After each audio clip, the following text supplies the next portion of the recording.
Okay, I'm lucky enough to be talking to my sister Louise, and we've we sometimes open our discussions up to my favorite subjects, and that is, you know, what is going to make my life worth living. She asked me before we started talking that she was wondering somewhat what to do with her life. And so as I've been thinking about that, I wanted to help her with that question so I can help clarify what I want in my own life. So Louise, tell me a little bit more.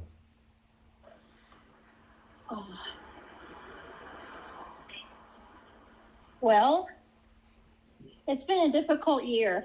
Yeah, yeah, I know. Um, there have been deaths in the family and illnesses come into play, and it's a lot that's weighing on my mind. Yeah, That's why do things happen at the time that they happen? Um, that's how do an you move forward from that? that's it. That's a good question, and I want to address that as clearly and meaningfully so that it doesn't just become a discussion where you're wondering afterwards, well, you know, was there anything in that rang true to me so as to where maybe there was something useful for me in helping for me to clarify that all I really want in my life is to be authentic to myself, to be true to myself. Yes, I do want to do things that, I have a passion for and a purpose and help people along the way. Beautiful.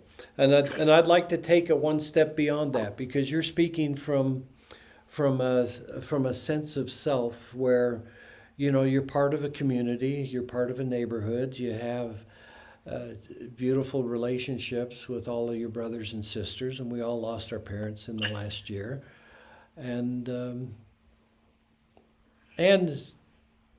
one of my most favorite aunts, the last aunt that we have. Yes, our dear mother's sister, Aunt Lenore, she's no longer here on this earth. Yeah. So they accomplished what they came here to accomplish. The part of it that's relevant to you is that they came here to give you life and to do their best to teach you, you know, what a good life is and how to live it as a good person. And Yes, they're and very you've and knowledgeable. you've But you rebelled, but not in opposition to that. But you were uncomfortable with a lot of things, and faith in the regards to faith at one time, or the religion. And so, what I'd like you to consider for yourself is whether or not you're interested in looking at the possibility of you having in your life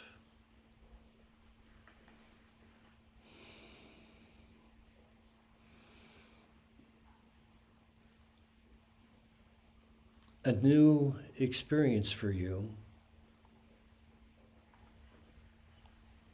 of your life beginning to delight you, of life beginning to be a dance of consciousness and new ways to open into and feel freedom. And for that to occur, this very, very, very limited sense of self that you have, that you've allowed to coalesce into something that you say you present to the world as you, and you feel it yourself in a different way, but still very much the same thing. What you're feeling right now is you. And there's a lot of things that are chronic in your feelings. There are. They keep coming back and coming back. Yeah, and you let those feelings and those confusions and whatever trauma that you get from it to define you, to define your experience of life, to define who and what you are to a very great degree. So what I'm asking is, Can I add something on to that? Yeah, sure, of course, go ahead. It's like it's blocking me. What's blocking you? All of these things that are happening in my life. And so maybe, so let's say that blocking you is the right thing because that's what's happening. So let's not fight against the universe. Things are the way that they are for very good reasons. Every circumstance in your life is there logically. And so if you can consider that possibility, that everything in your life is the way that it is because of who you hold yourself out to be, within you experiencing yourself, and with you saying to others, here's what I am. You know? And what I am is how I was acting when I called you. I was excited and happy and vibrant. And that's beautiful, but that's not me. I have to work on how I can become more like you. So, and in order to learn that, I have to teach it, and so I have to have your indulgence that there might be a possibility that some of the changes and shifts that you desire for yourself, so the part that's feeling, kind of an unbearable loss and a wondering why we can't live healthy and happy forever with our families here and not have to go to heaven. Why do we have to come in multiple generations, and where we experience the birth of a new one, and then the growth and the maturing, and then we experience our parents dying, and then we experience our brothers and sisters dying, and then we die. And that's for real, and that's exactly what's going to happen to everybody. Each one of our bodies. That's what happens to bodies. Now the reason why you get so upset at it is because you cut off your experience from the other soul, because you can't imagine that you can do that without their having a body. And yet you remember Dad's talks about how he used to be able to have vivid awakened dreams at night of him flying through the air around the world, visiting all these interesting things. His soul is eternal. His presence is now free to remember that heaven is home, and that everything that was created in his personality, that was created out of fear or confusion or something that was just imposed on him by friends, parents, brothers and sisters, church. Wherever you were treated as the one who did not know, and they did, and they were right and you were wrong, there's nothing that they ever did or said that was actually a blessing to you, because none of them considered the fact that you were so much closer to your infinite potential, your eternal nature, your divine realization of self, then, you know, when we're young, it's easier. It's easier to be in that joy of life. And then as we go through school and then go through a decade of life after that, you know, reality hits you hard. You know, despite all the niceties, it's life and death. And you have to find a way for you to survive in as comfortable a way as you're willing to let yourself. You know, so despite what everybody else said to be true that resulted in you accepting a reality where you experience yourself the way that you are and you want it to be better, right? Right. Okay, so what made it bad? What made it bad was people doing the best that they could as who and what they were and tried to share whatever glimpses of wisdom that they occasionally had. And everything else was just sort of on automatic. Don't bother me too much. I have a life that I have to make this family work financially, and I have to keep this family healthy and safe on the other side. And so, you know, 6 kids, man. Human life. How Yes. long do you want to demand their attention before they can look and feel something else? You know, they gave you life, and they stuck around an extra decade and a half more than the average ones do. So, yeah, but it was, you know, it was difficult to see Dad not in as someone you always knew was the strongest. Mm-hmm. So, Human bodies get worn out and weak. yeah, but that's in order for you, yeah, this isn't about knowledge. And Louise, this isn't even about understanding. Whoops, I need to change the angle of that. I'm going to sit that way. Okay, this is about, can you actually have what you want? Can you, what do you want to change about your personality? Well, for myself, I would like to love people more and judge them less and have compassion for them because you know that they chose a life where they've been knocked unconscious. They have zero memory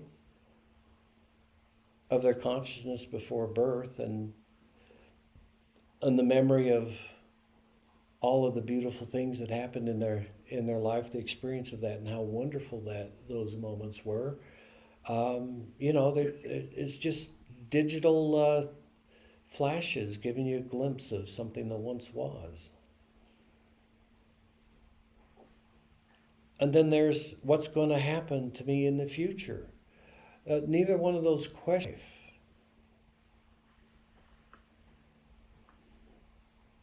Because you have to open into and experience what you're asking for in order for it to be realized. Does that make sense? Yes.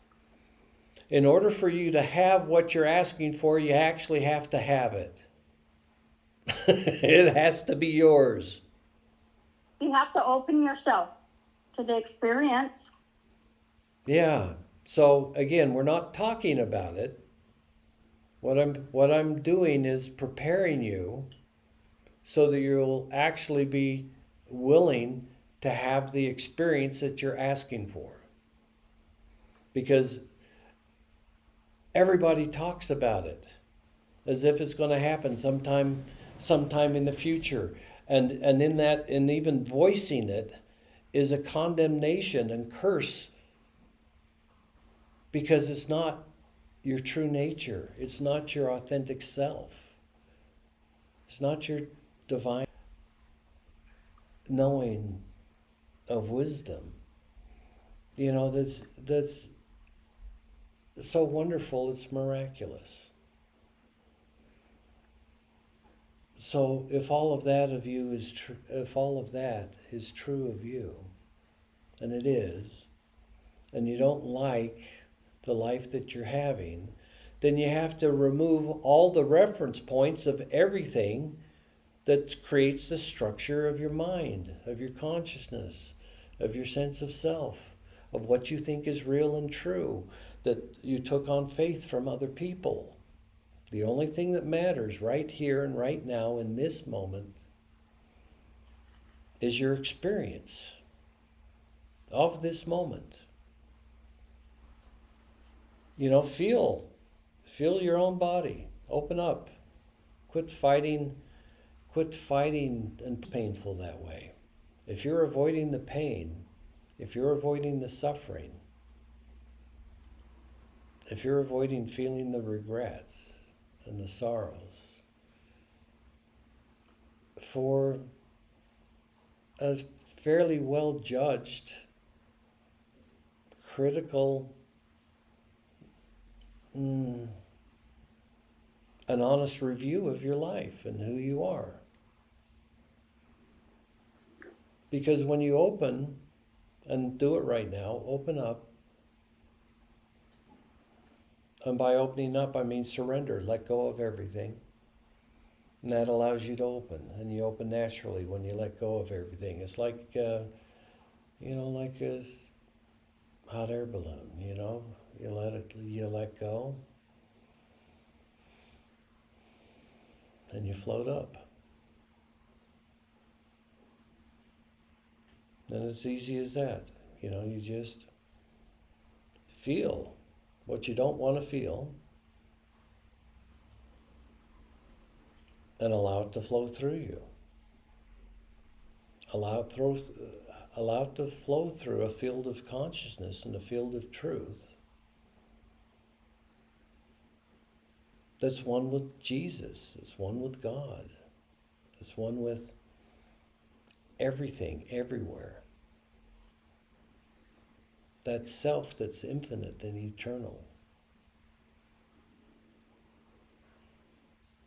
Because if Jesus really said, greater works have I done, or no, greater works than I have done will ye do.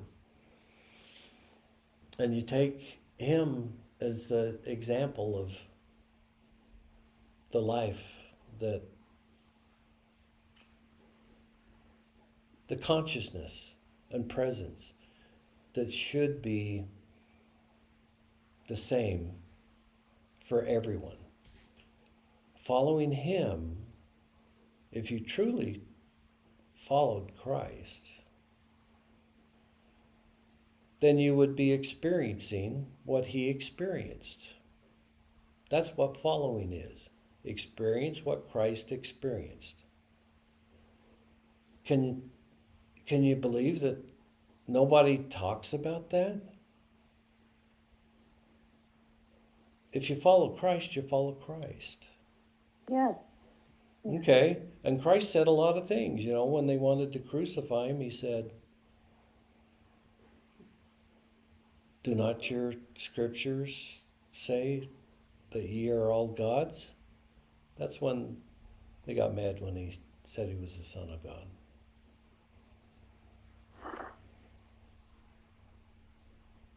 And then there was that part about be still and know that ye are gods.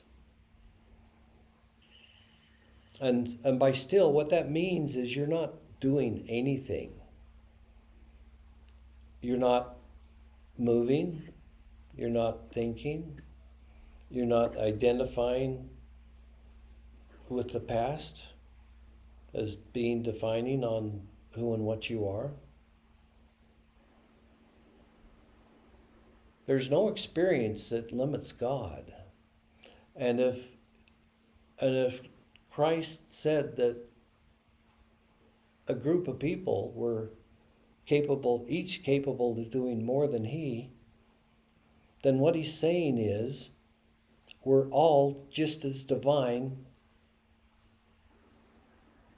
and that there's no hierarchy in divineness. The only thing that creates the hierarchy is the last words that he said to me when I had a conversation with him. I can't even remember really how that happened, but 15 years or so ago, I used to be able to have a conversation with him. But the last words that he said to me, and it was about at least 10 years ago. No, it was 15 years ago. I painted the painting, and no, I wrote it down, and I put all of this into a painting, and I'd gotten kind of on a familiar basis with him, and I'm irreverent, and so I asked him. I said, "Do you know any good jokes?" And now, Louise, do you remember when one of Jesus' followers came up to him and said, "Good Father"? And he said, "Don't call me good, for there's none good except the Father which is in heaven."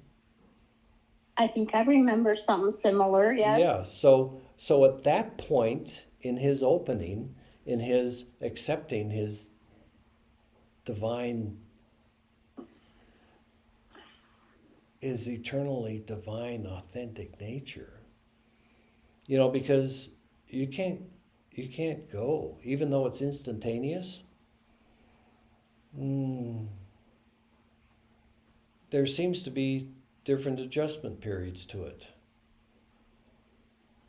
So what are you willing to experience? Compassion. How present can you be right now? How divinely self-aware? What is it that prevents you from experiencing your wholeness and your truth? Whatever it is, doesn't matter. Experience your wholeness and truth anyway. There is nothing that can stop you from being in your wholeness and your fullness. There's no pathway, there's no hierarchy, there's nothing except let it happen. Choose to be free, choose to be authentic, choose to be divinely self-realized like he did. That's what a follower would do. I mean, that's what a Christian would do. So I would challenge anybody to whether or not they were worthy of being called a Christian when they couldn't be hardly any less Christ-like in their experience of themselves. Because doesn't Christ-like mean like the same, like a brother? Yes, the same. Like a brother from the Yes. same Father. Now, only begotten, I don't necessarily accept those words, because stories aren't true anyway. No story is. Stories are just words, and words are just symbols, and it's to convey a concept and a story and a thought from one unconscious mind to another one. There's no such thing as a true story. The only thing that's true is this moment. The only thing that's true is you. That's finally has a moment to reflect and to reconsider. What is life going to be like? Well, what are the possibilities? Now, don't go from your mind. Don't go from suffering. Don't go from lack. Don't go from, I haven't treated myself as well as I probably should have in this life.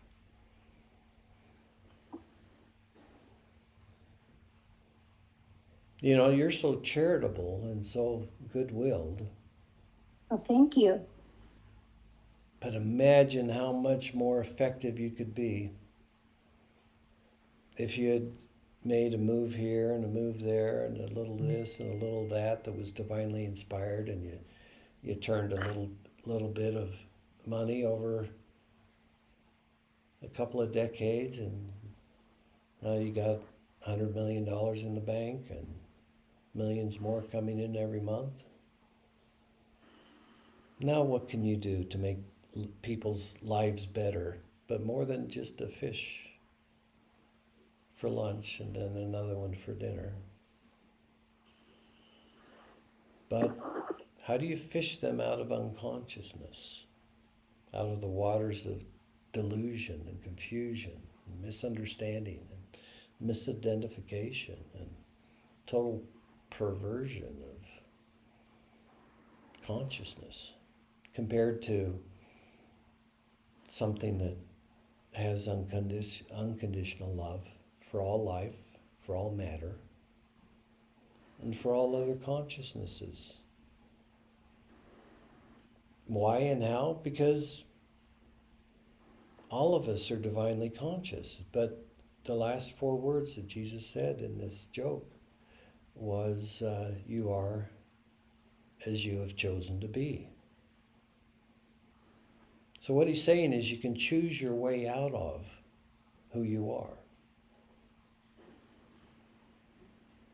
And so your circumstances don't matter. And we each have our own beautifully horrific universe that's unique to us in terms of what you're experiencing yourself to be. And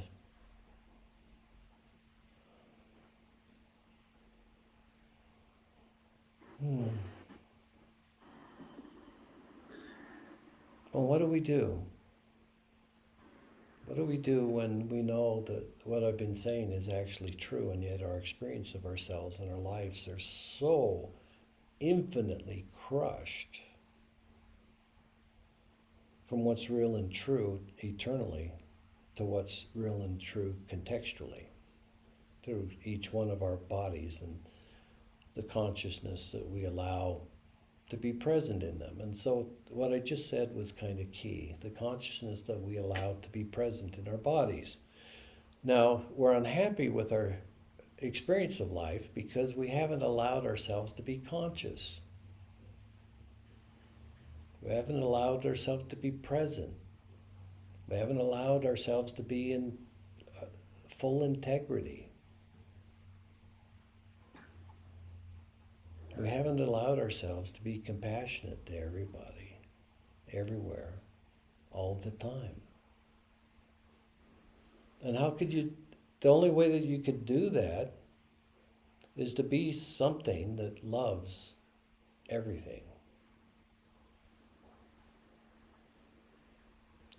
But what if the truth of you, what if that essence of you that moves through eternity and the universe and beyond, in every dimension, what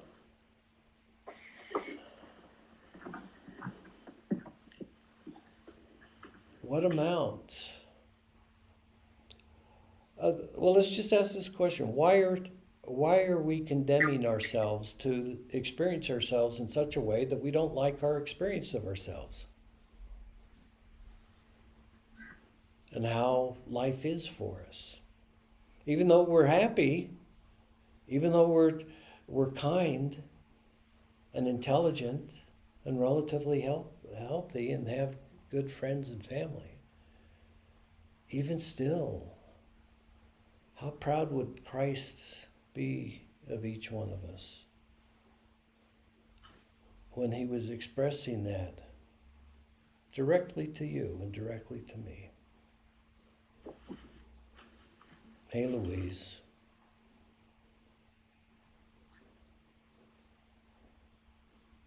You can do better than I did. We need to believe ourselves. No, it's not about belief. It's allowing yourself to experience what's actually real and true. Belief is nothing. Belief is an admission that you don't know and that you're unconscious and that you're stuck. How much do we want our lives to change? Because the problem with transformational shifts. Oh, bear with me. I've got someone knocking on the door. Okay. Hello, Madame Mubikar. You see, I don't know what I did with my keys. Bear with me. Oh, there they are. Appreciate that. Thanks. Yeah.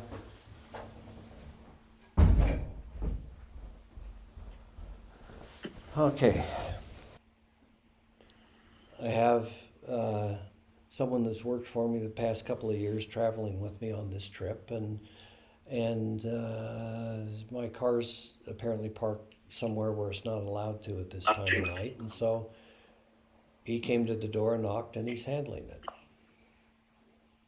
And what I'm wondering in myself, because if you're going to have a transformational shift, you have to be challenging yourself in every moment, reflecting on what level of consciousness you were experiencing when you're dealing with the other person, and noticing the limitations there, noticing the essence of it, and then noticing how that wasn't the best it could have been. You were not the best version of yourself in that. And when you admit things like this to yourself that are true, it frees you from them. It's how you forgive yourself. You take responsibility and you're saying, hey, I'm feeling bad right now. Why are you feeling bad? Because you're not allowing something to express itself through you or to you. There's consciousness and energies and frequencies, vibrations that you're protecting yourself from. And by protecting yourself, you're cursing yourself.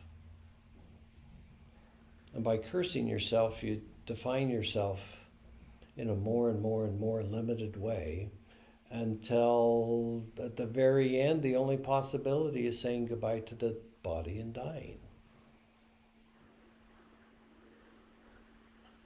So the question I'd like you to ask the universe is,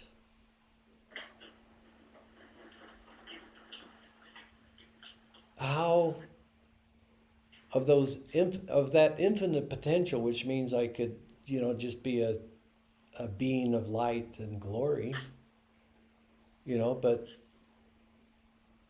a being of light and glory, let's say that it was, the angel that's just like in burning fires of light. And that's a lot closer to your truth than who you are. And so if you opened up and you allowed that to happen, now what can you do here? Who can you talk to? Who can you go bowling with? So there's a question of how much of an opening are you willing to experience for yourself? So if you're following Christ, it's obvious. He first was very interested in knowledge. He was interested in what reality was for everybody else. What did everybody else think was real? How did they experience life? How did they experience themselves? And what was wrong with that? Why is it that everybody in this polarized universe wants things to be different than the way that they are? So if everybody's trapped and everybody wants things to be different than what they are, then isn't the solution obvious? Stop trying to change the universe. Love it just the way it is. And then you can be free. You can't condemn anyone or anything, because there's infinite input into every thing that occurs in life, and everything combined in just a certain way for things to happen the way that they happen. And for you to admit that you're unconscious and admit that you want things to be different, and yet demand the fact to tell other people that they're wrong, then all that's going to happen is you're going to still be trapped as a story of a player in a game of life that ends for everybody in death, and very few. But you know, I think mom enjoyed every day. You know? I think she really did too. Yeah, we had a real guru of not speaking wisdom per se, but of living in gratitude, living in peace. And what else could you want if you're grateful for your life and at peace? You're not condemning anyone. You're not saying, honey, I want a better house, or honey, I want a maid. You wake up and you're happy that you have another day, that you woke up Yes. again. Yes, she was always like that. And you know, what exciting thing's going to happen to me today? She still was like that her whole life. Yes. And she was always surprised and immediately grateful and happy and laughing for each little thing, even just getting your attention. You know, she was 100% enjoying every interaction with everybody that she ever interacted with. Yes, she was. She was never negative to anybody, and I went around the world and, you know, reading all the different scriptures and getting familiar with all the different ways of experiencing enlightened states of consciousness, and I did that from a consciousness that was very dissatisfied with life. And so I couldn't embody what I know, what I can experience temporarily. I can't embody because I didn't start with the foundation of gratitude.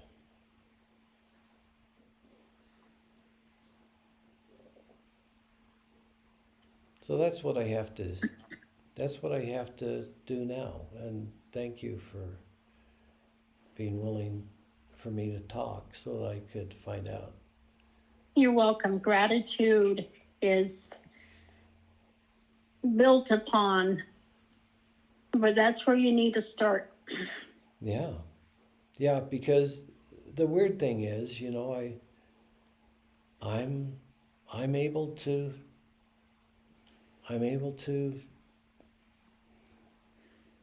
get into a harmonic resonance with divine. I'm able to connect to the infinite and the eternal and the unconditionally loving when I really focus on it. But I have to really focus on it because I'm coming from a place that's so uncomfortable that I have to move through all the layers of unconsciousness that I have assembled that creates my identity, who David is. And even though, you know, there's a lot of people, strangely, I know, but I have friends that admire me, friends that have known me for decades. And And yet, that, I kind of, in my normal state of consciousness, treat that as a lie. That's not real. I'm not even going to think about it. You know, I have certain things that are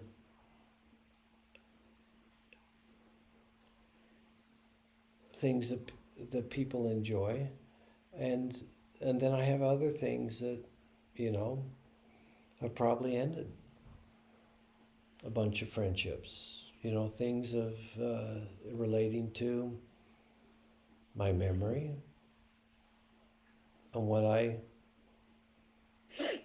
consider important and what I haven't considered important enough is for me to pull back my attention from the future and what I want that I don't have, and instead put it in that moment of now. And when there's someone in my moment of now that I'm communicating with, I'm going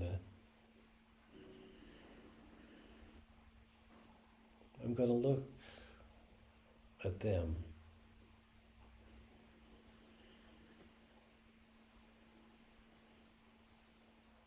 in a manner that I can connect with their divine truth behind the mask that they've created, not just for us, but for themselves.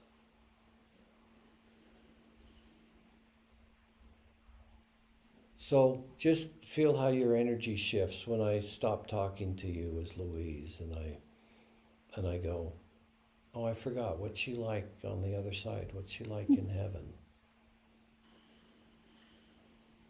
And then I connect with you as your truth instead of your story.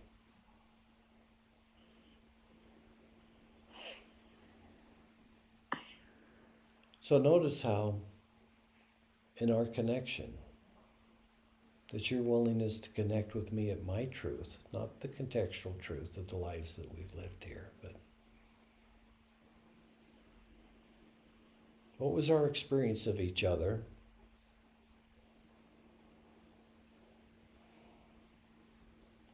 When that space was not defined by right and wrong and good and evil. The space of no context. Consciousness to consciousness. In other words, who are you? Who do you like to be between between your identifications with yourself as some sort of physical expression? You know, when you identify yourself, you lose yourself in that identity. So what are you when you haven't identified yourself as anything? What's your consciousness like? What's your presence like? That's what's real and that's what's true. And if you allow that to be your experience of you beyond this moment, then your life will transform. And your influence and your joyful reflection at the moment of your death on how from this moment on in your life to your death, how beautifully present you were and how wise you were in realizing that that moment you have with another person is two divine consciousnesses that both have the potential to do greater works than Christ did. And so, eternal and universal, that creator consciousness, that being of unconditional love, Louise, we'll give a name just for the purpose of guiding our attention. So put your attention on the universe, on the eternal you that's beyond the context of this life. There is eternity. And you're there. There is a universe. And just like when Christ finally, at the end of his life, took upon himself the sins of the world and then told his disciples, or someone else, whatever the story is, I don't know, I haven't read it for 50 years. Greater works than I have done will ye do.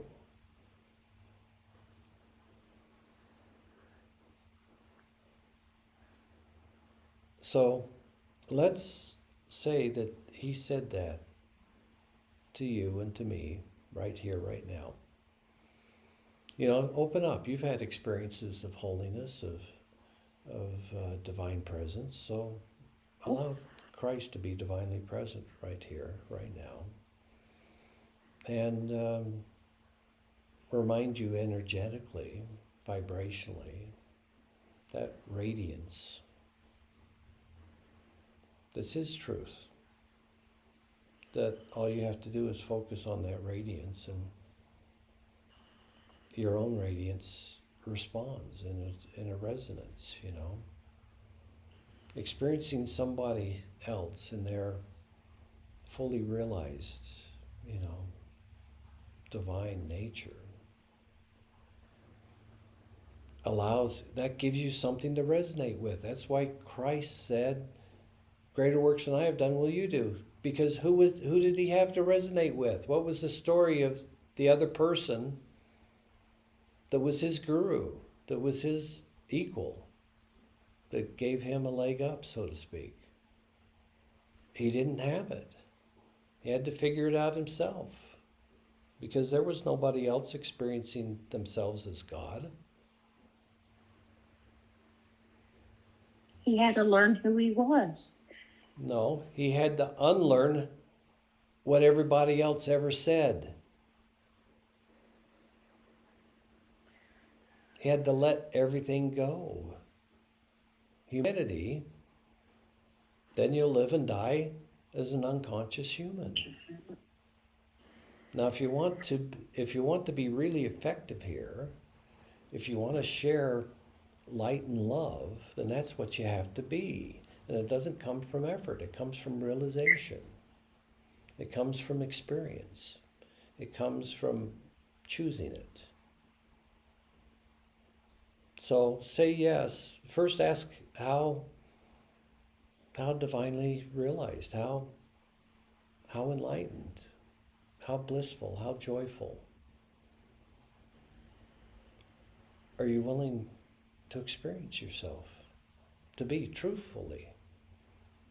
Now, you know, you have Christ as your reference point to divine expression, so it's okay for me to utilize your reference points in order to suggest that you do what he said to do. Follow him. Not as a story, not as a belief system, not as a religion, not as a God to a peon, but as a God, but as a man that at the end of his life went from first being highly conscious and present in his boyhood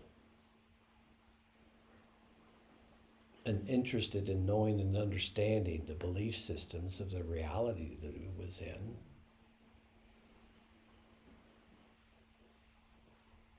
and then once he had matured in his body and his mind and maintained his focus on realizing truth, because it's not enough to know or to believe or to think and consider. What made him divine was his willingness and then his choice to allow it to express through his body, to allow that level of light and truth be what flowed through him. And he had to choose it. And when he, after maybe having said no to it, every moment of every day, of every month, of every year of his life, up until the moment that he finally said yes. And that's what initiates a transformational shift and a quantum leap.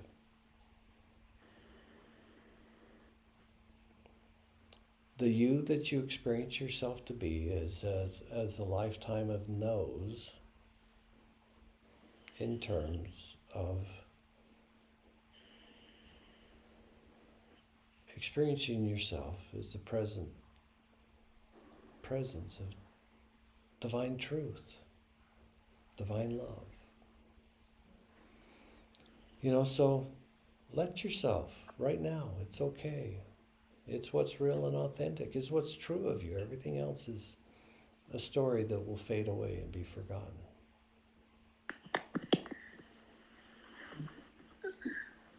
So be something that's worth remembering, and that's something that's real, beyond context, beyond time, beyond space, beyond identity.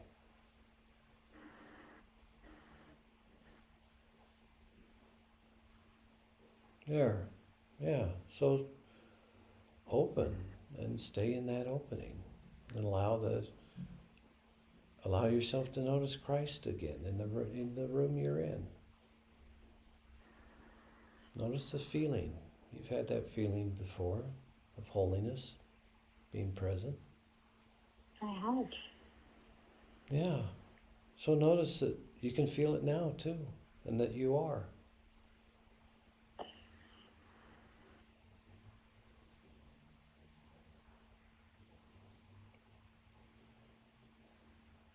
Notice that you're willing to experience it.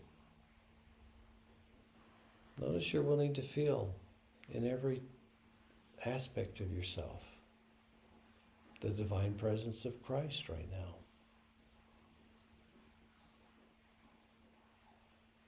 There's nothing that you're shutting off from Christ. There's nothing that you're hiding. There's nothing that you're not taking responsibility for.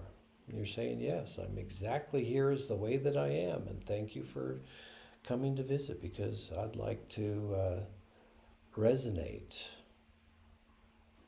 with that eternal and universal opening that's resulted in you being Christ. Someone and something worth remembering. A being who became ultimately free.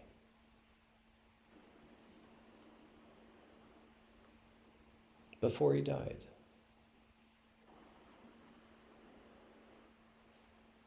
And so arguing anything about the story isn't interesting to me, and I'm not going to do it. I'm just using it as a way for us to open up to the possibility that we're going to open up and choose yes. That we're going to allow ourselves to be real here, realized. I am. The undefined nature of creator consciousness.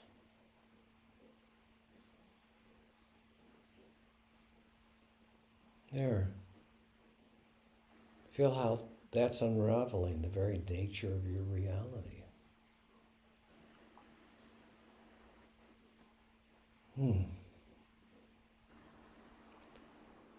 I'm so dense, so traumatized, so tied up like Gulliver's Travels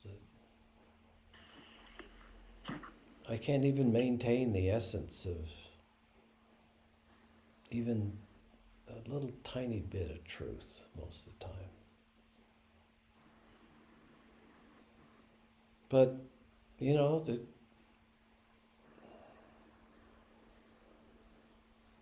can resonate with Christ. You can feel Christ's presence. And you don't resonate by trying, you resonate by surrendering. Everything that's not divinely realized, anything that is less than Christ, let go of. Everything that's the same as Christ, start a party. Have a divine celebration.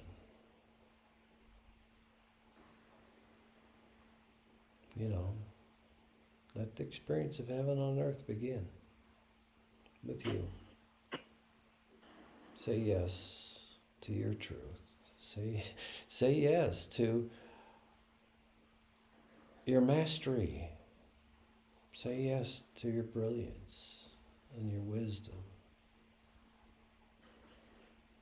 Say yes to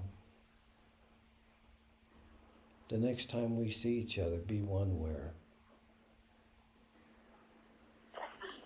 your brother and my sister are experiencing and living their lives as holy beings, wholesome, complete, realized, and in remembrance of your authenticity in each moment. So let's let that happen. Let's when we think of each other, let's reflect and reconnect throughout eternity and throughout the universe in the moment of where you have my attention and I have yours. That our default is to surrender to the moment, because we knew that we needed a moment to remember when unconscious again. So if we could be that for each other, if we could be the remembrance for the other, so that when I think of you, I think of, Christ, story and image of your body, anything to do with your body, anything to do with any other conversation we've ever had, no. But a divine remembrance and reconnection.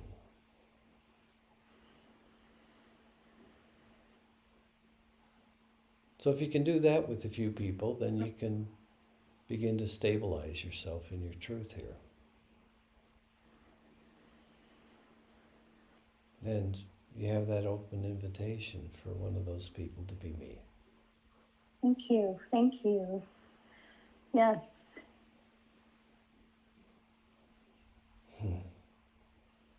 Well,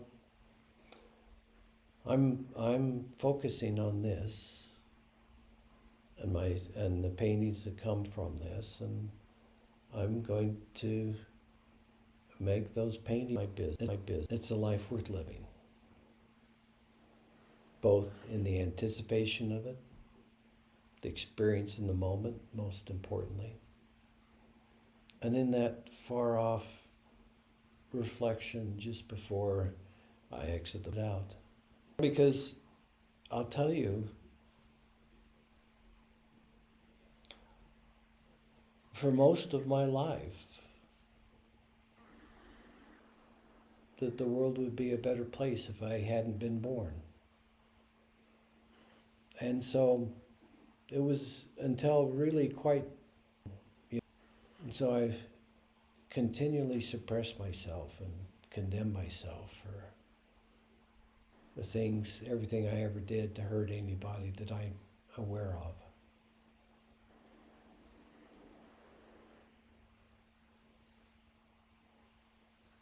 But what has that gotten me?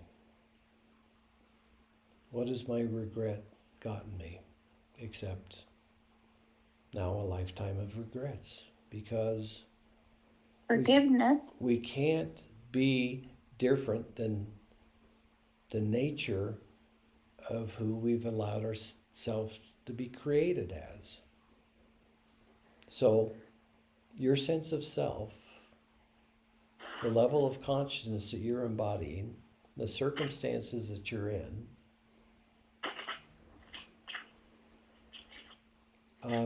create a consistent you. And if you want to realize your potential or a part of it, then it comes with liberation, it comes with freedom, it comes with being able to be. You have to stop defining yourself as the current expression that was entirely predicted by every day that you lived before now. This is the break. This is the new thing, the story of Louise, Nimran Kanash, whatever, has run a good lifetime. And people love you. People appreciate you, and you're fun to be with, and you're fun to tease. You have a lot of good attributes. Treating yourself well isn't one of them. You know?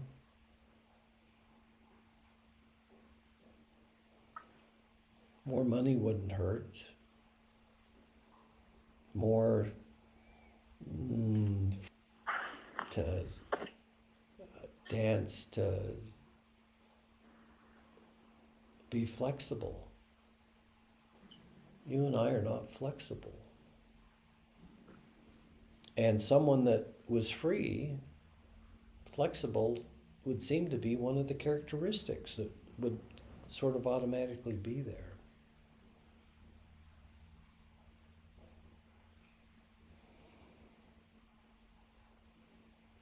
So let's shift our focus back to, okay, the presence of Christ again.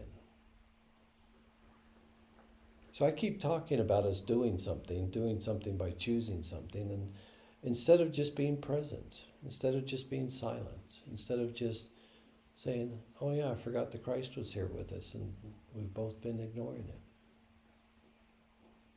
So silence is being still also, and if the presence of Christ is with you, then it's pretty rude of me to be talking when you could be in a harmonic resonance with the consciousness and essence of Christ. So I'm going to shut up for a minute.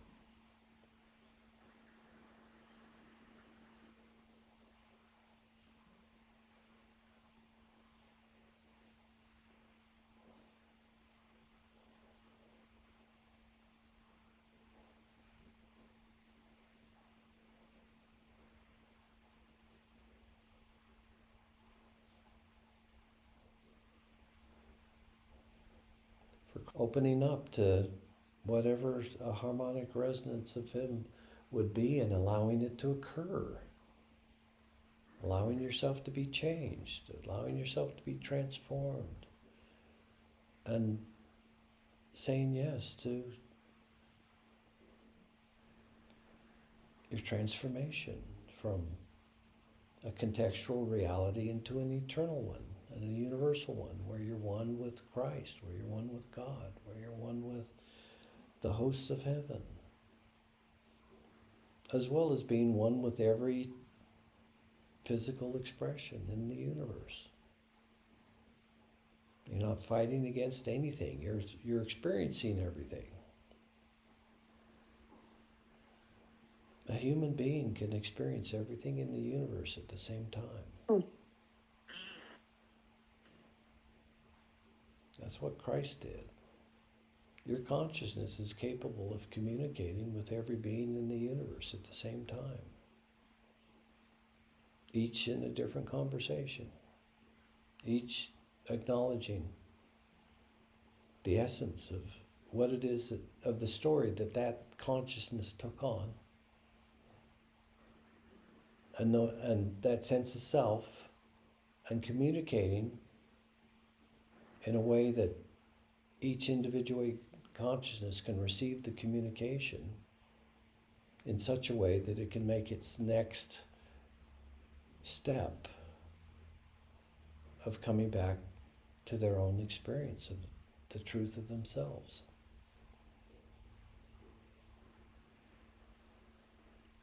So experience Christ again. And that's what following is experiencing, sharing the experience. So share the experience of Christ. Experience Christ as Christ experienced himself. And experience you as Christ experiences you. Christ experiences you not just as the limited consciousness and physical expression that you have all your attention on as who and what you are. No, Christ sees you beyond the context of your body.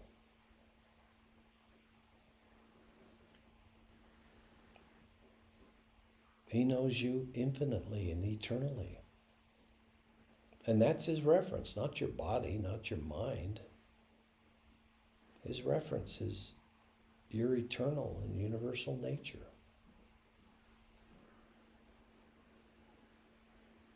And if you allow yourself to resonate with Christ, that will shift your experience of yourself and continue to shift it.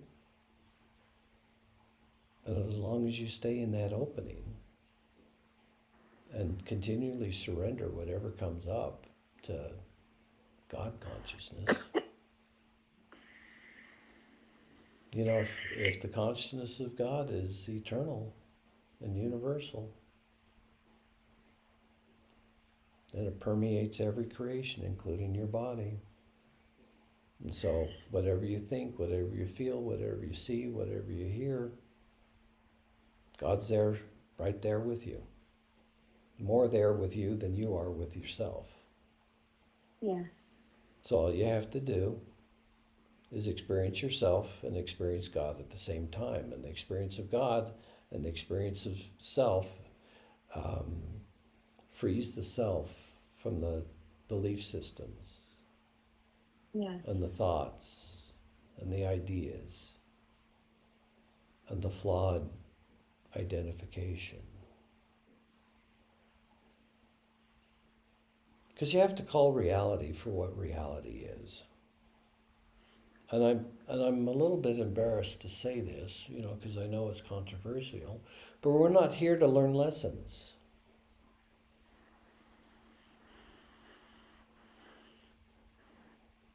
We're generally here to suffer. And to be unconscious. We're here to be unconscious. We're here to be confused. We're here to wish it was different. What kind of reality is that? And we're supposed to be eternally judged for forever from when we're in a state of consciousness where we're forbidden by that shared collective consciousness from being present or conscious beyond the context of humanity. We're only supposed to know the teachings of the world. We're only supposed to know the limitations, and the traumas, and the confusions of life. And that's who's taught you. You haven't met anyone that should be your guru or teacher. No one. Certainly not me.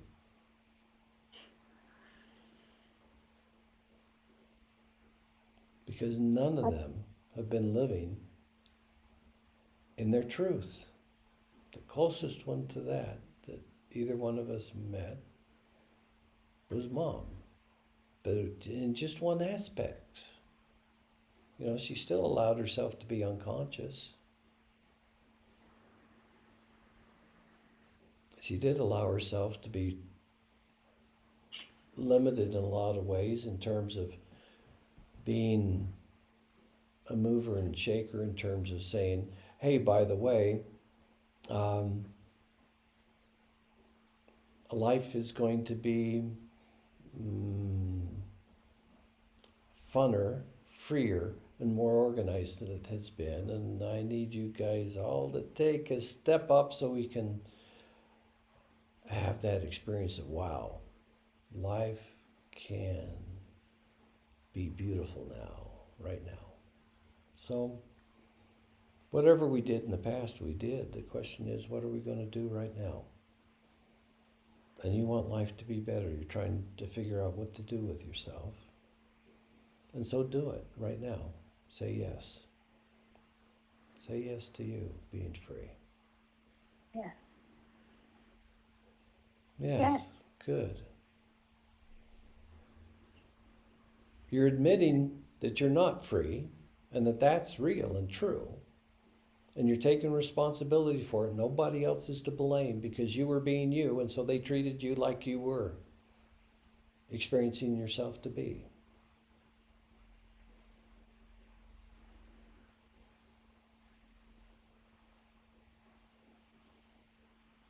So no one's to blame for anything except you, to yourself. That's why Christ took upon himself the sins of the world. You ever wonder why he did that?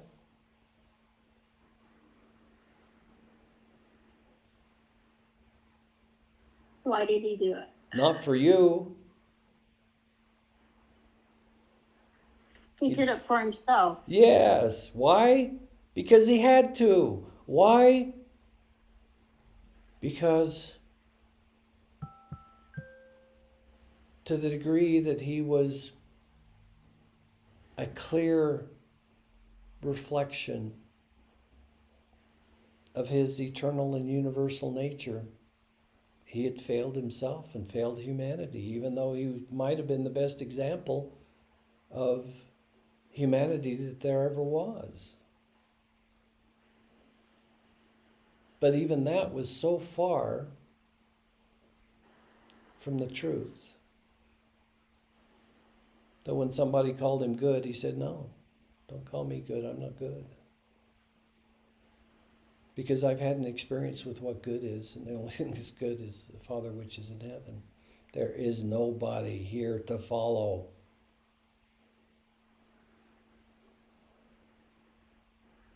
There's only one thing that will save you, and that's creator consciousness, and that's already infiltrates every aspect of your being. Always has and always will. Oh, the only question is, why aren't you experiencing that?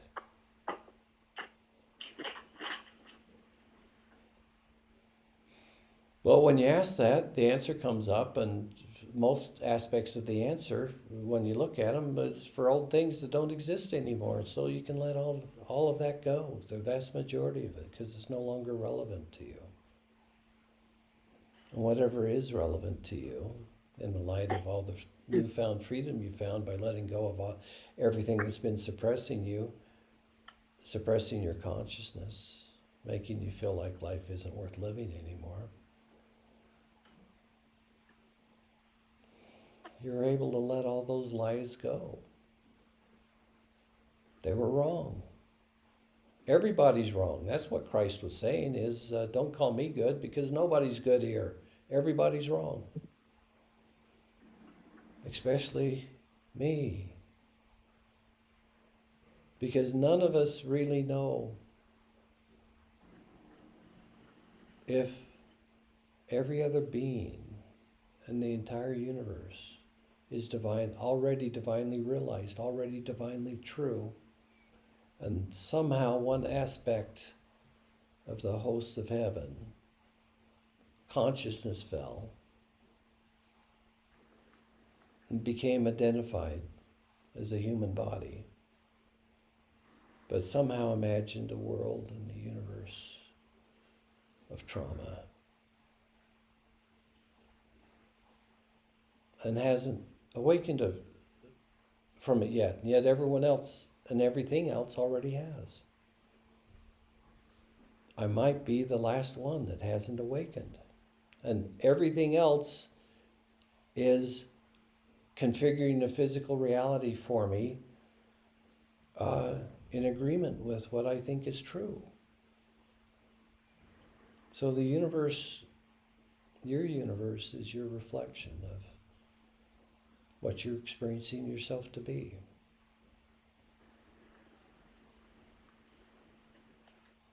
But what happens when you cease to define yourself anymore? I'm not David and you're not Louise. I'm not this body and you're not your body. Yeah, feel how that shifts. You're not your name. You're not the life history of the body, even though the body had a history. And you're not the body, even though you're perceiving reality just through this body right now. When you let the identifications go, when you let the definitions go, when you let a map of reality that's completely flawed be the rules of your game of life, then what kind of life are you going to have? It's going to be a dissatisfied one. But we have to start in gratitude for the fact that we can even have this conversation. We can even have the little tiny openings that we share.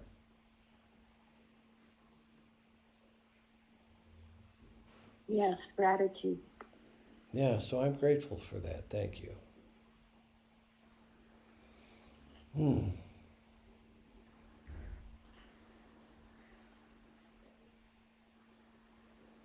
Yeah, now my heart's opening and I'm actually beginning to feel grateful. I know I'm grateful, but that's different than feeling grateful. Does that make any sense? Yes, it does. I know underneath all my trauma, I'm grateful. How's that? But right now, that's all I'm feeling is my trauma, so give me a break. I really am grateful. I really am grateful too.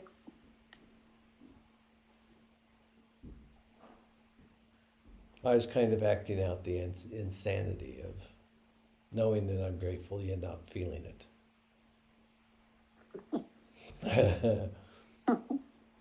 Wow. A bit of a fraud, I guess.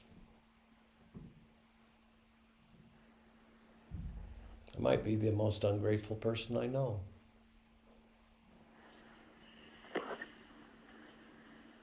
I know a lot of grateful people. Yet somehow I consider them somewhat less evolved and developed than I am. What kind of insanity is that?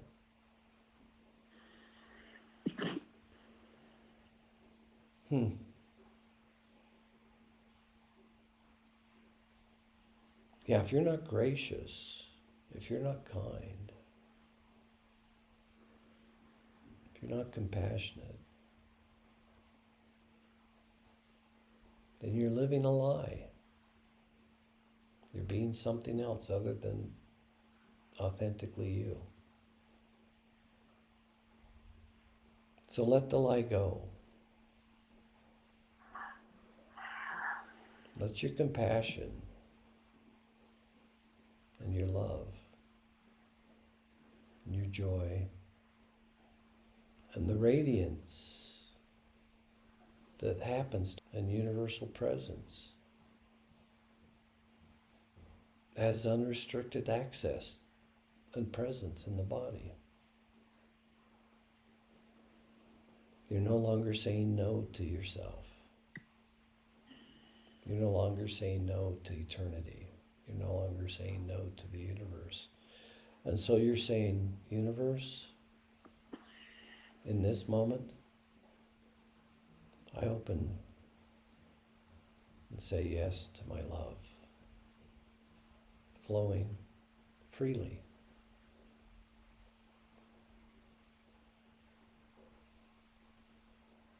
Eternally and universally. Whatever self it is that I am, even if I be holding the universe in the palm of my hand, metaphorically,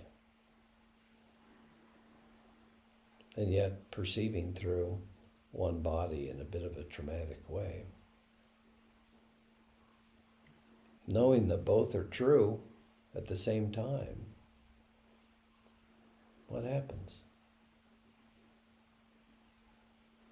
Not just knowing that they're both true, because you do know they're both true, but you're not experiencing the truth of that, realized, made real in the body. You're an expert at feeling your sorrows and your pains and your traumas. Now be an expert of feeling universally and eternally, authentically, as the divine you in your body in this moment. So let's try that out. I'll be silent for a minute. Notice that God, the Christ, is still here.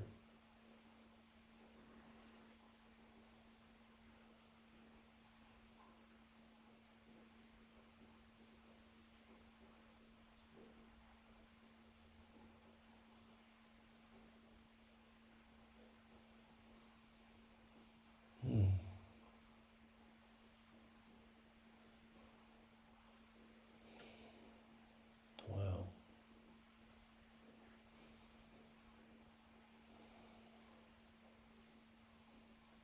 Yeah, allow the love that Christ has for you to merge with your traumas, so that in your traumas you notice God, even though you're defining God as something other than you. You're still noticing the divine. He's flowing through me. Yeah, just notice that. And then here's what happens. You open to the divine. And you notice that the divine's always embraced you. You just didn't notice. For some reason, you're blocked from perceiving it. But now you can notice it. But you're noticing it in the midst of a traumatic experience of yourself. And so it's difficult to say yes to the truth that, while it's setting you free, enlivens every trauma that you've ever hid yourself from.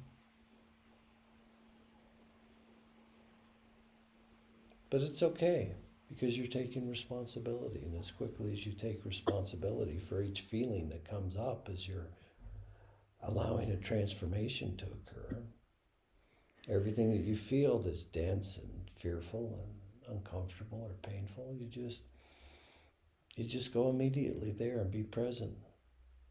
Allow yourself to merge with it. Not separate from it, but experience it fully, just like the consciousness of God experience every physical thing in the universe, including every life form, intimately in every way.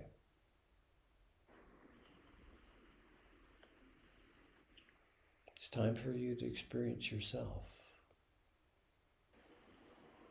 universally, in the limitation of your body, in the limitation of your name, your life story, and the conditions of your physical experience. You're awakening from what you are here. And what you are is identified with the physical body, as a physical body, with a life history, and with the experiences that you had, and that's it. And you're saying, I want it to be different, and the only way it can be different is for you to be different. The only way for you to be different is to be not work your way out of it, but to say, hey, this is what I did to myself, God. Hey, Jesus, do you mind holding my hand a little bit while I be still and experience the kingdom of heaven within myself?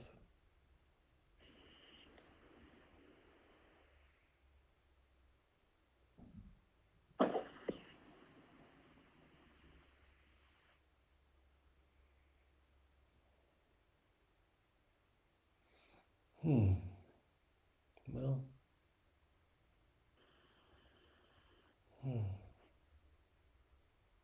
yeah.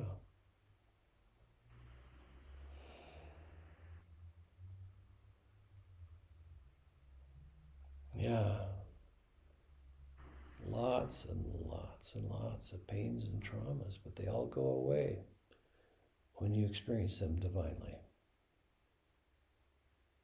You experience them divinely by experiencing the presence of God as much as you experience the traumas. You experience the presence of God as much as you experience the thoughts that come into your mind and the intentions of others as they think about you or try to manipulate your attention or control you in any way. The same time there's a mental or energetic push and pull on you. You experience God right there at the same time as that. And whenever you experience a limited being, another person, now you look past the mask and you look at eternity and the universe of that other person. That is undefinable, and yet is the most powerful, beautiful thing that you could ever imagine on earth, if they're truth. We're radiating through the body.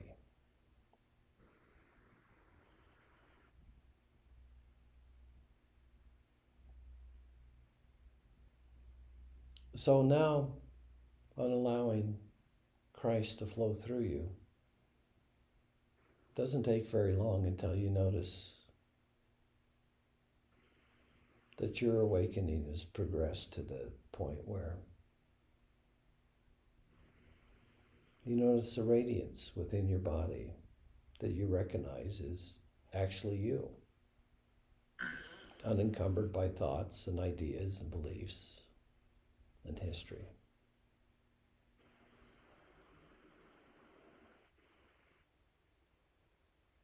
Mm.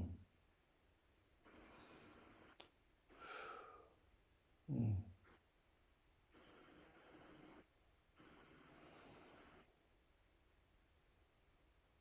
Yeah, let it go. Let the history go. Let the identity go. Let your truth remain. The same kind of truth of yourself that Christ experienced when he experienced the truth of himself. The same truth that truly makes you a sister of Christ.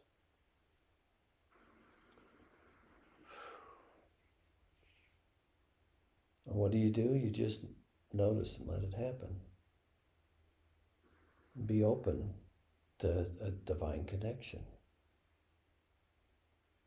And by divine connection, I mean a love that transcends words.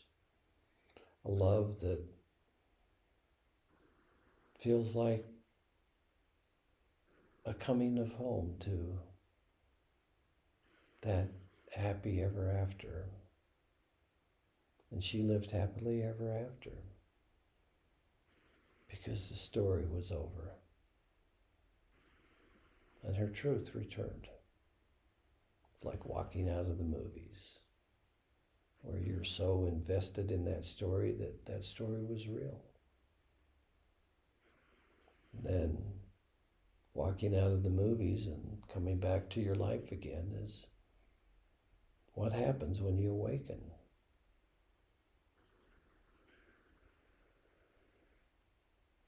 And that awakening is to an awakening of the beauty of a consciousness that supports all life, that judges nothing, because all creation is temporary. And all consciousness has free will. And so consciousness kind of glumps together with other consciousnesses on the free way. And then you create alliances with where you have one side where you guys are the good guys, and the other polarity to that congregates and aligns itself to where they're the good guys and you're the bad guys. And then you start your games.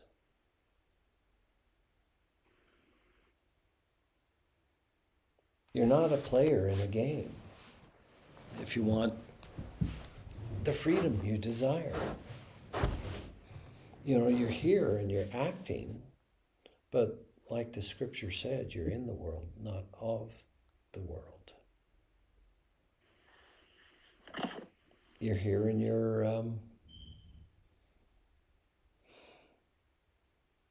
what you didn't know.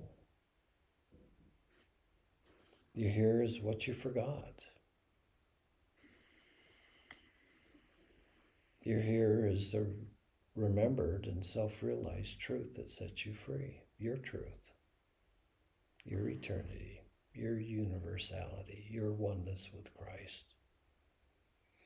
So Christ took upon himself the sins of the world. Why? Because until he did that, he did that because he knew that he had not, up until that moment, taken responsibility for how he had negatively affected the universe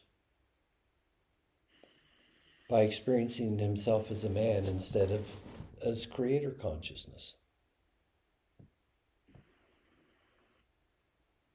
And so he looked at everything that he was connected to, which was the universe and every human consciousness on earth. And he noticed what he was radiating out into the world. And even though it was the best, maybe the best that ever was, it was still such a lie compared to the Father which is in heaven, that none are good here.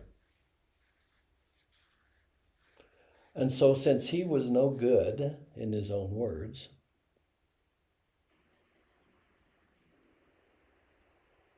he was no good in the sense that if he had been, God realized every moment of the history of his life here, then the world would have been a different place. And because it wasn't a different place, because he did not come here as his truth, and so the story of the lies of humanity continued on.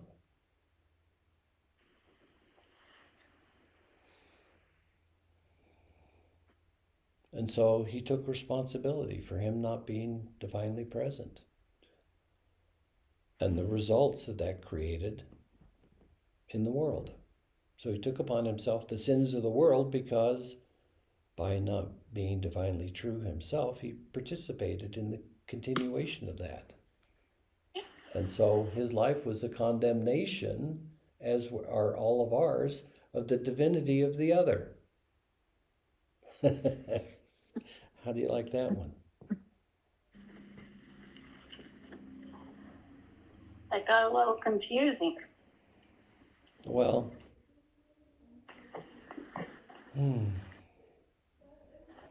I could see how that would be confusing. But all of it put together is just an invitation to be in a harmonic resonance with divine consciousness. Feel the presence of Christ. Let everything go in you.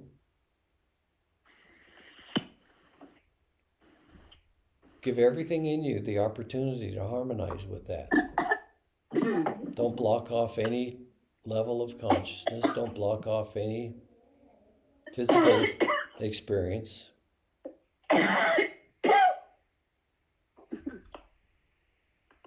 Don't hold back any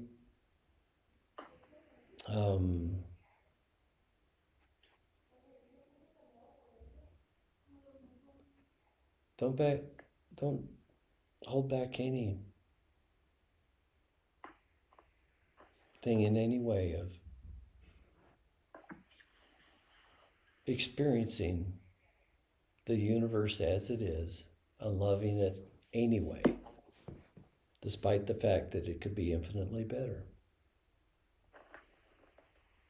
Because if you can love, if you can experience God in trauma, God in every level of unconsciousness, God in every possible being, which I would define as he took responsibility for not being here divinely as the Father which is in heaven, and that he could not kill relatively few moments after the Garden of Gethsemane. So he didn't really have time to do other than take responsibility. Done everything necessary to not feed the fish for the day, but to teach the humans how to fish. Everybody can experience what he did. And because there's a consciousness to resonate with that achieved God realization in body, now there's a resonance to be, because the dance of life in a polarized reality is a cycle of life and death. And until we forgive everyone and everything and love it the way that it is, we won't experience ourselves divinely here.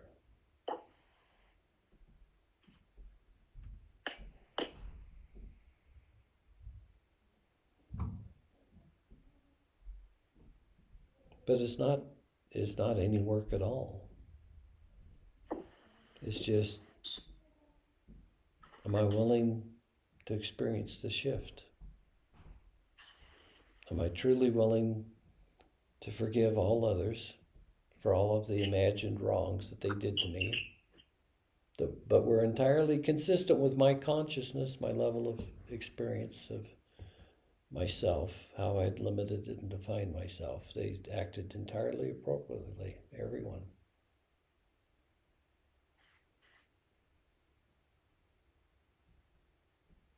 So your every trauma is your responsibility, is your sin. And worse than that is, because you haven't been free here, because you haven't been something that Christ could say good, was good, since he said it himself was ungood until he took upon himself the sins of the world. And then, if you've seen me, you've seen the Father which is in heaven. That's what he said after that. So before he said he wasn't good, and after he took upon himself the sins of the world, he says, if you've seen me, you've seen the Father. So by admitting that your life and your state of consciousness is the result of your choices and actions and inactions, giving no blame to the universe for your experience of yourself, You've now set the stage for your transformation because you've let go of the world.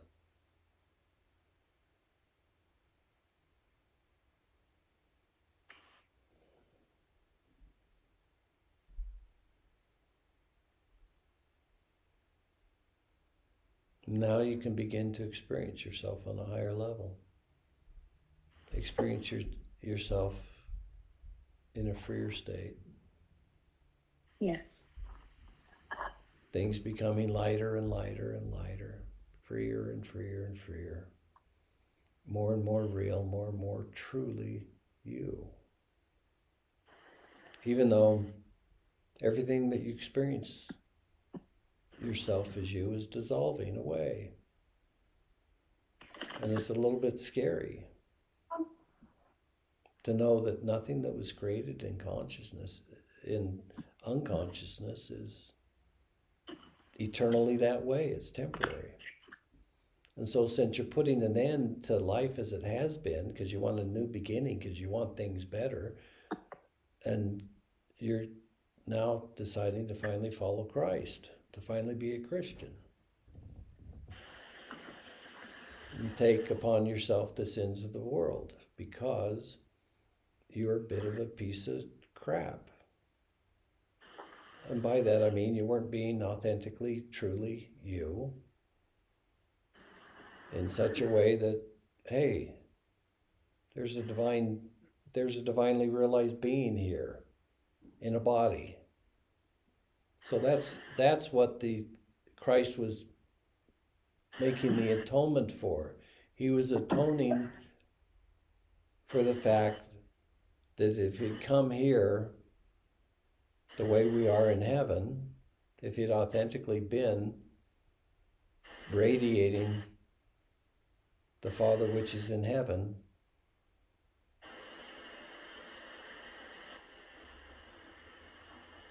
then it would have transformed everything, because it would have been an irresistible invitation to everyone and everything that connected with him.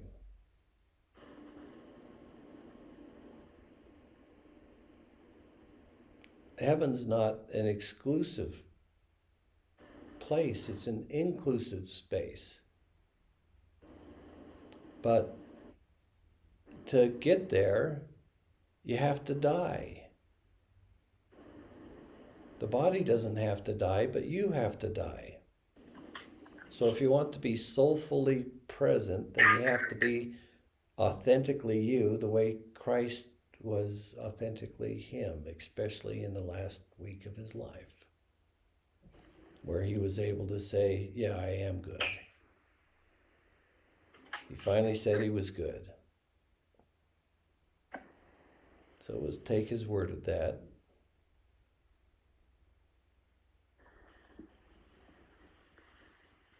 And say, me too. Yes. Me We need too. to take his word. Because that's the only way you can follow somebody, is to experience the story's there for you to experience what the story was teaching you about a man that captured the consciousness of humanity. Same thing. That's what he said. Each one of us have to do the same thing that he did if they want the same result that he did. And so if you want to be a Christian, let Christ's consciousness be you. I'm not saying Jesus consciousness, because there was a Jesus Christ, and it's now time for a Louise Christ and a David Christ and a every name Christ. And if your favorite flavor of creator consciousness comes in another name, it doesn't matter. If you say, hey, Buddha, what is that particular opening into infinite and eternal awareness? What does that feel like? You can sample Buddha. Just because you're Christian doesn't mean that you can't experience a divine Buddha. Being Christian, in other words, being as Christ was. You think Christ and Buddha wouldn't get along? Man, they'd be the best buddies ever. I think they really would. Of course they would. They would continually one up themselves to entertain the other one.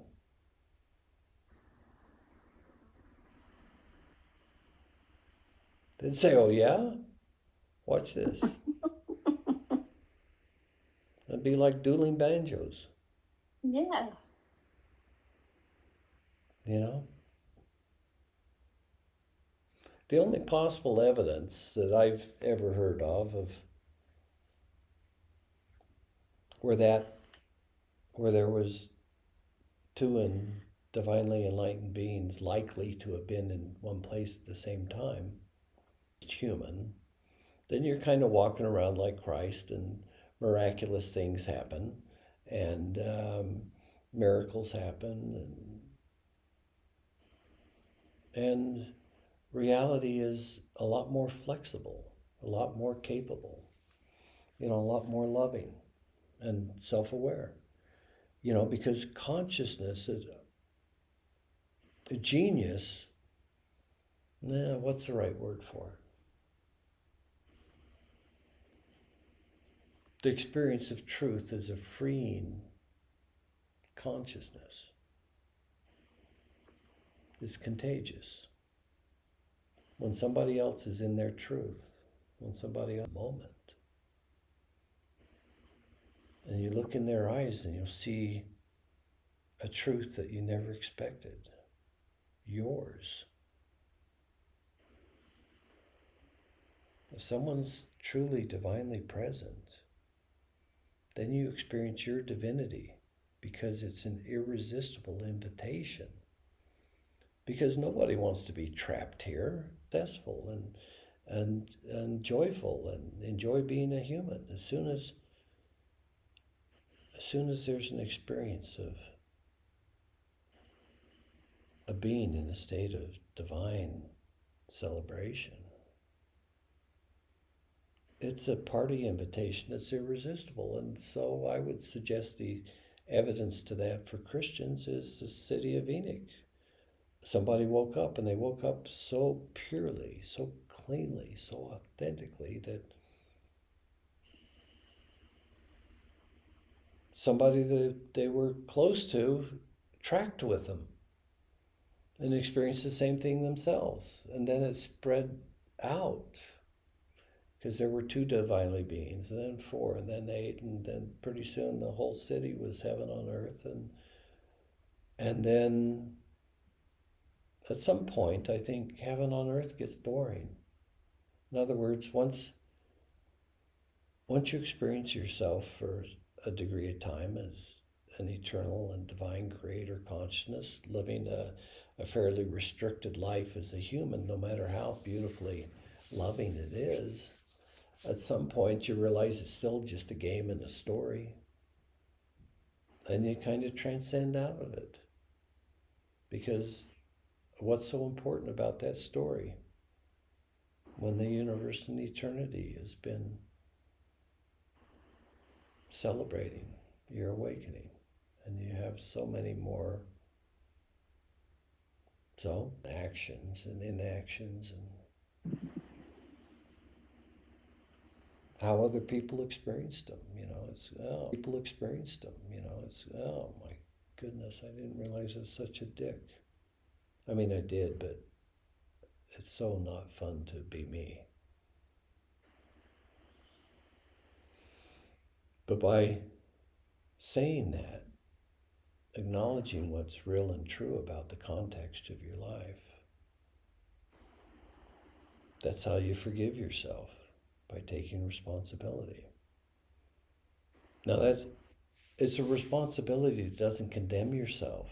It's just saying, yeah, I'm this. I'm exactly this right now. That's not condemnation. That's authentic. That's authentically saying, me in this moment is who I created myself to be, and I'm the one responsible. You don't have to go to anyone else for a story to get them to take responsibility for state of expression here.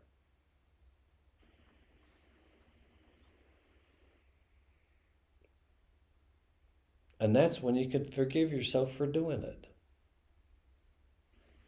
Because you experience so much lightness, so much joy, so much love, and not just forgiving others, but realizing they had no choice. You got them into a dance of death. You said, I'm this, and this is real, and this is me, and I'm the opposite of you. I'm right and you're wrong.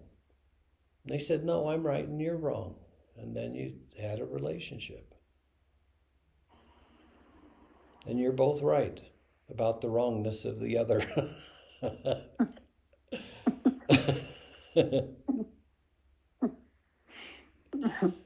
Yeah, it's silly, isn't it? But whether your brother is Buddha or Krishna or Christ or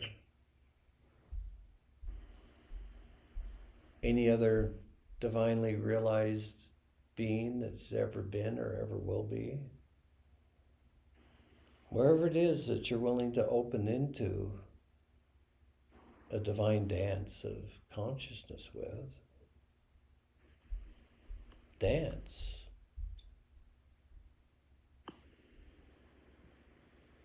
With the one you believe in.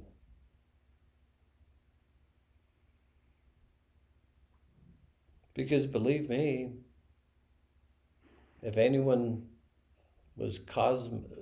became cosmically aware in the body, when they died, they're celebrating in heaven. And if you call upon them and say, hey, the only form that I can experience a divine resonance with is the one who had this life, who in life had this name, then, God will come through that door. Because he's already there, in everyone, everywhere, all the time. Whatever it is, whoever you're experiencing, whatever you need outside your experience of yourself, which is nothing, but wherever it is that you're willing to have that feeling, that peace and that joy and that gratitude, that kind of connection, focus on that connection that you have with them.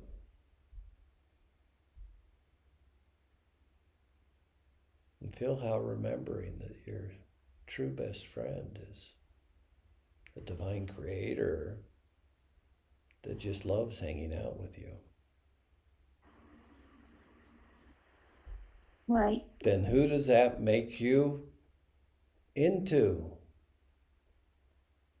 A clear reflection of that same consciousness.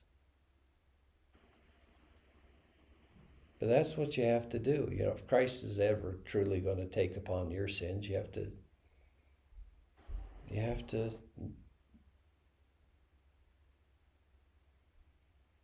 do the same thing he did. Take responsibility for your own life. All the way, including taking responsibility for how you negatively affected the rest of the universe by not being the truth of you.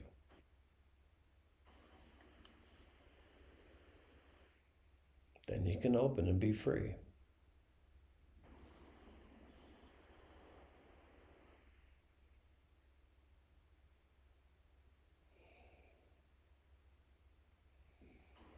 And even though I've been doing this for a long time, this is still fresh and new for me because each time is a new layer, a new level, a new expression. And so thanks for allowing me to have one with you, because it seems like it's the right thing, You're welcome. If you're gonna have a divine realization, why not share it with the family that loves you. And I do love you. Well, thank you. Underneath all my trauma, I love you too. Thank you. I'm glad we're in the same family. Oh, well, thank you. Oh, well, I think that's about enough, and I like to say that because of my own experience of, to the degree that I open and feel free and transcend reality and this conversation that we've been having, words that flow from my connection with a being of love, and then beginning to experience myself resonating with that. How Christ experiences himself and how Buddha experiences himself.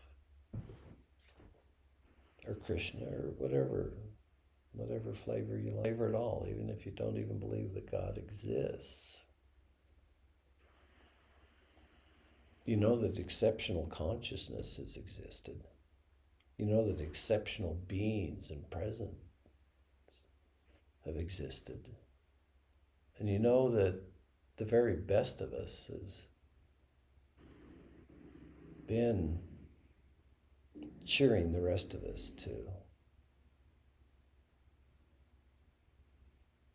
choose the best for ourselves, to be free, to be love, to be power, to be consciousness, and to move wisely, beautifully, and gracefully.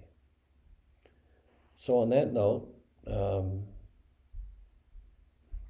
you can count this as going to church. Okay. And I hope you get something out of it that you utilize to change your life, as I'm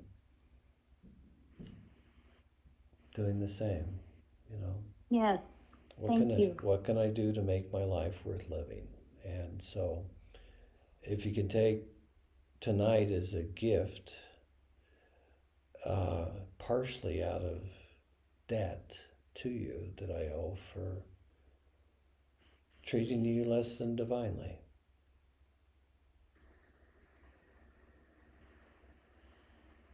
From being less than divine in my self-realization, and therefore treating you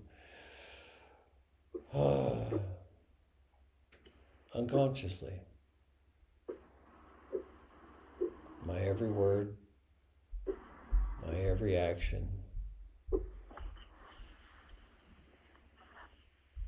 our entire connection from your birth till now has been in one degree of unconsciousness or another. And so, as your brother, I'll say, you for sure can do better than I have. And I'd like you to experience yourself realized as what Jesus said that you could be. So, but that's your work, not mine. But I can look past your personality and your body and your ego and your identity and your history. And there, away from the story of humanity and connected eternally and universally in consciousness. So you feel that connection between us now. Yes. The one beyond definition, beyond story.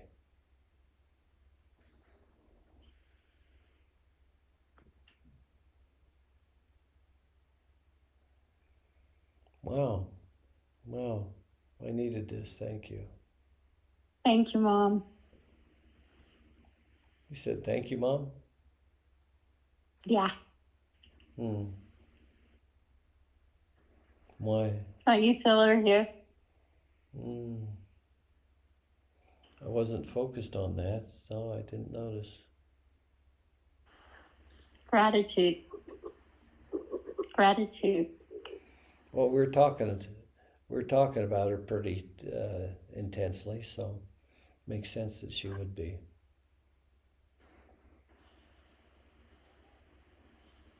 Hmm.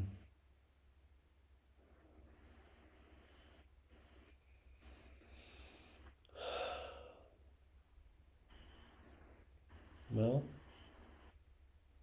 what what did Mom find out on the other side? Let's assume that Mom here, the consciousness and the presence that fills the universe, every consciousness and every presence fills the universe. We're all the same. That's why Christ finally said, if you've seen me, you've seen the Father. I'm universal. I'm eternal. And I love all creation.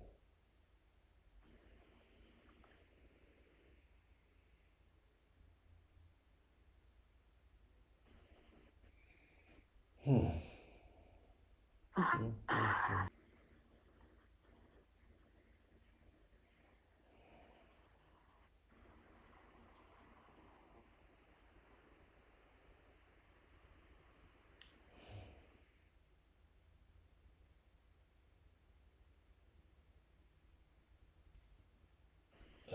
Recordings, I just archive them basically, and nobody ever, even though they're on YouTube, nobody ever watches them. But if you wanted to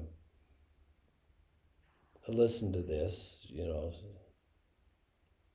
it's on my YouTube channel within about a half hour after we stop talking, and it'll, Okay. so you can watch it. But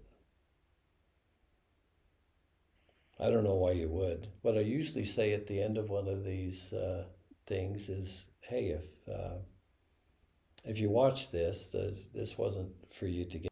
I was talking not for myself and not for my sister, but for you. It was for you to go through the process of yourself that is you."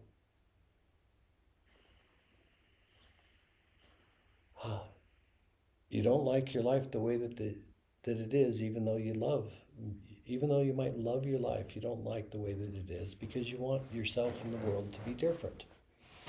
Yourself. Your body's your responsibility, your consciousness is your responsibility. Who and what you experience, just take responsibility and just let yourself transform. Forgive everyone else and forgive yourself. And let go of all the lies. Yeah, and then feel how that just unwinds everything.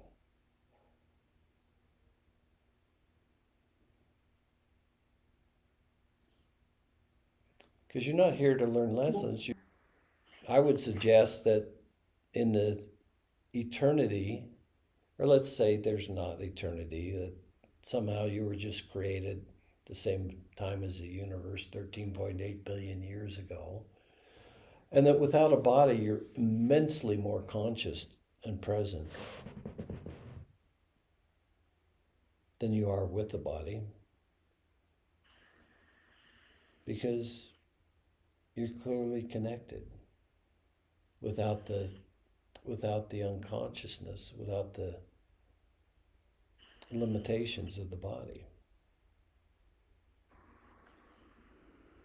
So you have to take responsibility, not just for who you've been as you've been embodied, which is basically not good.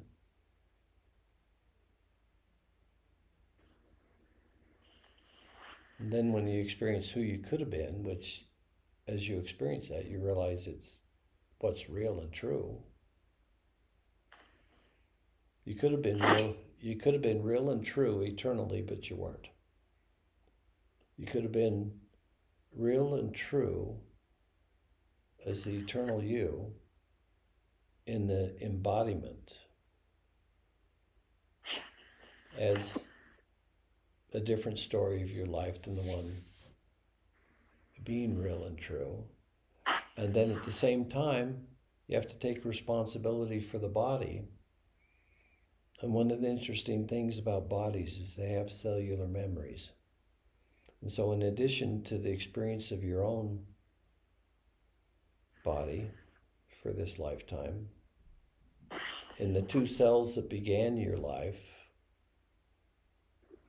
those cells, now as a result of those 2 cells, carried with them the experience of both your parents from the moment they were born to the moment of your conception. And so you have all of that as programming and defining. And then you go one more generation. Now you got 4 more lives that you have cellular memory of up to the moment of your parents' conception. And so on, and so on, and so on, and so on. So even though you're entirely responsible for your life and your consciousness and your presence, you have as factors trying to orient you as to a life and death, of embodiment, all of your ancestors' lives.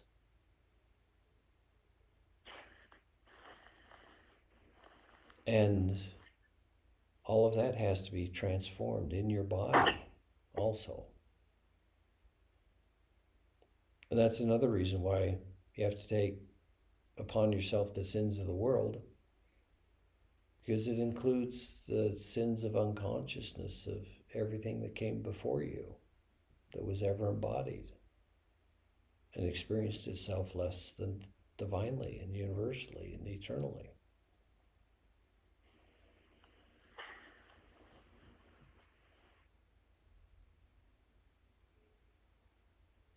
And I know that's a lot to get into. It's kind of the coalescence of all of my experiences in philosophy. It's not really philosophy. It's basically, I've had all these experiences, and they tend to reflect what I just said as being, a pretty good map of what's real. But Christ gave the recipe, and it's really simple. Be still. Don't do anything. Be still long enough that everything that energetically binds you unwinds and lets you go, because you're not doing anything about it anymore. You're not playing that game. You're not trying to change yourself. You're not trying to change the world. And so when you're no longer a participant in the world, of the world, if you're in the world, but not of the world, which means you're not participating in the game anymore. I'm on all these other teams that agree that our group is right and the others are wrongs, and we're just in a game. And everybody knows that at some point the game changes. There's a point where Christ returns for 1,000 years and the lamb lies down with the lion, but I don't believe the story on how he returns. And I don't believe that it's the story of Jesus returning. Christ consciousness is universal. And it permeates every creation and every person. Christ consciousness is actually us. We just stopped noticing it and condemned ourselves to experiencing and identifying ourselves as a human. And the path out from that to be a free human is to follow what Christ did and experience what he did. Things that result in you experiencing what he did. Because that's exactly what you would have to do if you were going to follow his admonition, which says, by the way, you're going to do better than I did. Because you had me show you the way. So do it. So, at any rate, I've said that way too many times and not allowed you to just say, of course, now shut up and let me experience it. So that's what I'm going to do right now, is shut up and let you experience the truth of yourself. And so when we're done talking, what I'd like you to do is sit down and close your eyes and feel yourself present somewhere in your body or everywhere in your body. But be still about it, which means you're not trying to do anything. You're not trying to get rid of any energy or thought or idea or belief or trauma or anything. By still, it means you're not doing anything. So just pretend you're like kind of a glass marble that has an eye in it that sees everything, and that has an ear in it that hears everything, and has a nervous system that senses everything. But because it's a marble, it can't do anything about it. But so